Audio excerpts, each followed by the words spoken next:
Abbas Hüseynov bugün Qarabağda ehtiyatda oturunca gedib Karvan Yevlax klubunda davamlı start heyətində oynasın və milli komandaya fayda versin.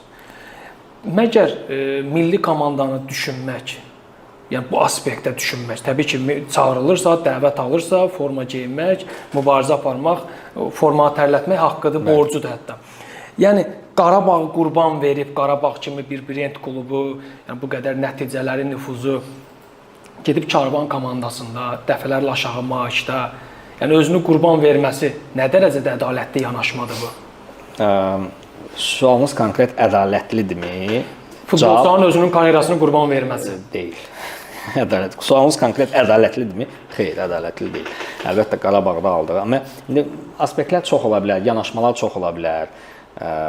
Elə bil ki, o sualları eşidirəm də ki, getsin Karvanda oynasın, burada oturmaqdansa orada oynasın və s. Amma bu seçimdir də. Yəni biz niyə futbola belə Sadəcə diktə eləmək istəyirik. Mən belə adlandıram özümdə, belə deyək, dost çevrəmdə.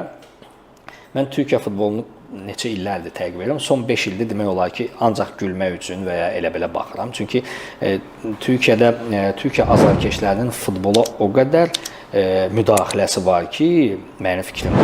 Yəni Türkiyədə futbolun bugünkü bu vəziyyətdə olmasının səbəbi birbaşa azarkeşlərdir. Yəni o qədər fanat ordusu var ki, onlar klubu idarə edirlər də artıq təsəvvür edin ki.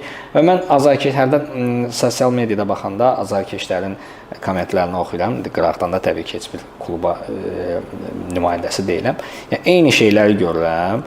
İstər milli komanda, istər və təbii ki, hamı öz fikrini deməkdə özgürdür. Bu fikir olaraq qalır da, yəni qalsın. O siz dedikləriniz də o Karvana getsin, bunu oynasın. Elə onu deyənlər də fikir olaraq qalsın ki, desin. Yəni niyə adamın seçimi budur? Yəni burada çox ola bilər. Məvacib məsələsi ola bilər, şəhər məsələsi ola bilər, şərait məsələsi ola bilər. Yəni bunu bizlər ümumi qərar verə bilməliyik də. Yəni oyunçu subyekt odur. O əgər belə düşünürsə, yəni biz bu sualdır ki, Qarabağın məşqlərinin səviyyəsi Karvanın oyun səviyyəsindən aşağıdırmı? Və ya yuxarı. Yəni bunu da həmən aşağıda yuxarıda demirəm. Yəni burada çoxdur. Biz bu məsələni danışdıq çox. Amma birinci ali nədir məncə? Oyuncunun seçimi və oyuncu bunu seçir, bunu eləyir.